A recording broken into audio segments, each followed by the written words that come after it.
Bonjour, un premier tuto d'introduction pour l'utilisation de Slack sur iPhone. Android évidemment aussi, n'importe quel autre portable.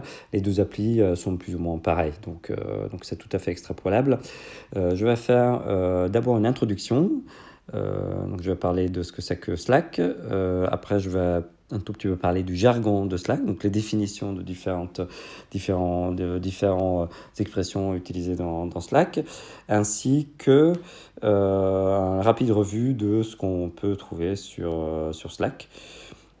Et dans les vidéos d'après, on va détailler un peu plus chaque fonctionnalité. Donc on va cliquer sur Slack, ou on va aller directement dans le menu principal. Donc en gros, en balayant à chaque fois à droite, on finit par se retrouver sur notre menu principal, qui est le menu principal de notre espace de travail Slackline. Un espace de travail, c'est quoi? C'est un espace où se retrouvent les collaborateurs d'un même organisme. Ici, l'organisme SM. Donc là, c'est pas un club de plus 2, mais plutôt SOS Médecins 78, à l'intérieur duquel, donc, il y a, si on balaye vers le bas et on regarde dans message direct des collaborateurs, donc tous ceux qui utilisent déjà Slackline, donc on voit Alban, moi, Béa, Sharpie, etc. Donc les participants, les canaux, qui sont donc des sortes de pièces de discussion, des forums de discussion sur des thèmes majeurs principaux de la boîte qu'on peut définir ensemble. Le but étant d'en avoir un nombre relativement restreint pour ne pas non plus s'éparpiller et pour pouvoir classer assez facilement les infos qu'on veut chercher ou qu'on veut donner. Donc un canal se présente comme ça. Donc là, je clique sur, par exemple, Covid-19 et je me retrouve sur le canal Covid-19 où, en balayant, on peut regarder toutes les contributions que chacun a pu apporter.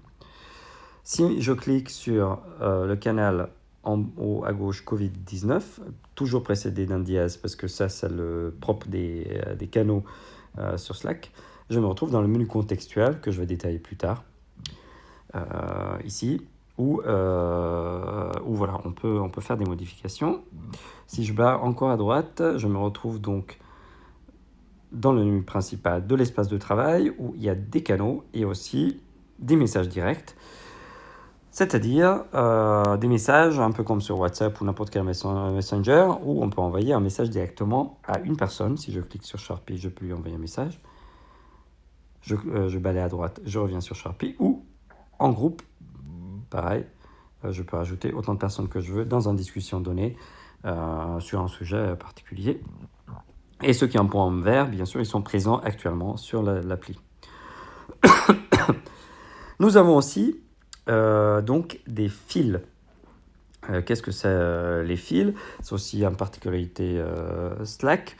En gros, à l'intérieur d'une chambre de discussion, d'un canal de discussion, il peut y avoir rapidement beaucoup d'informations.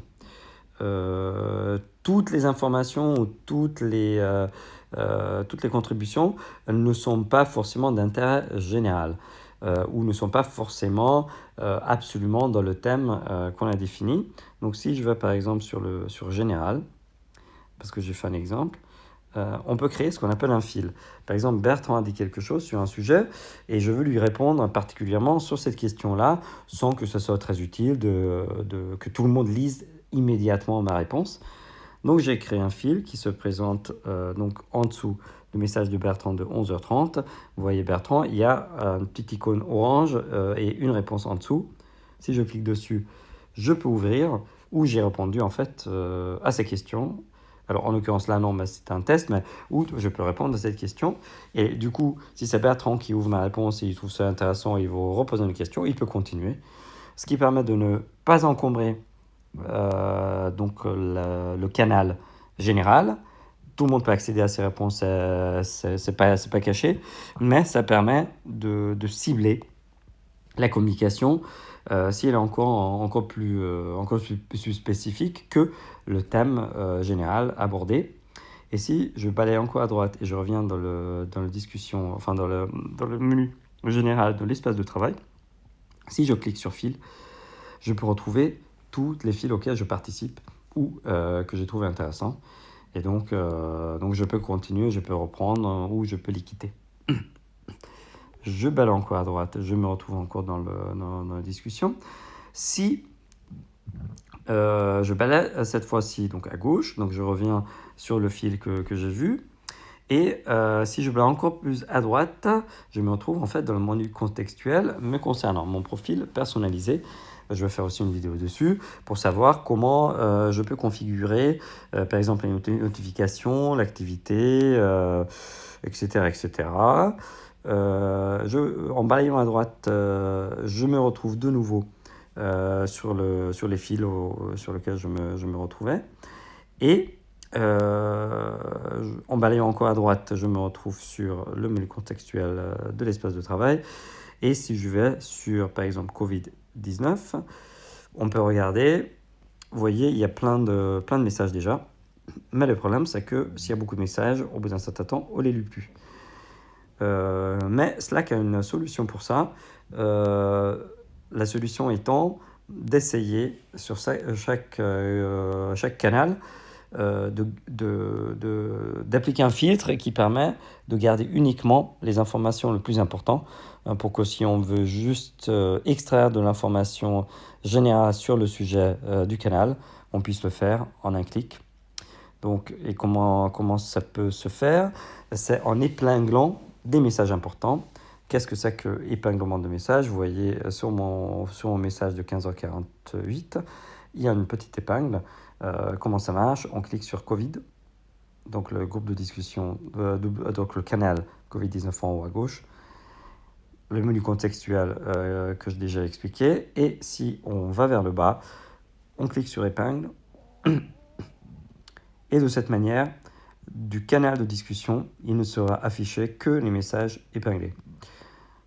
Donc j'inviterai à tout le monde, après avoir fait un tuto sur l'utilisation de l'épingle, de l'utiliser dès que vous avez un message fort à faire passer, pour qu'on puisse à chaque fois résumer le canal, pour que quand on revient et on a besoin d'informations, on puisse le retrouver le plus facilement possible, sans être obligé de lire des centaines de messages, comme c'est malheureusement déjà le cas avec les mails. Évidemment, il y a à n'importe quel endroit, il y a la fonction recherche, donc en haut à droite, là, disponible, qui permet par mots-clés, chercher dans les messages. Si on se rappelle dans un message, dans certaines discussions, on les retrouve tous.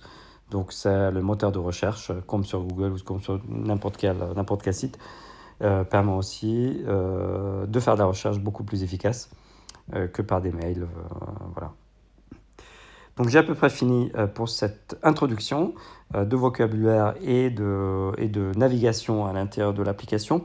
Donc je vais continuer maintenant avec des tutos de chaque fonctionnalité.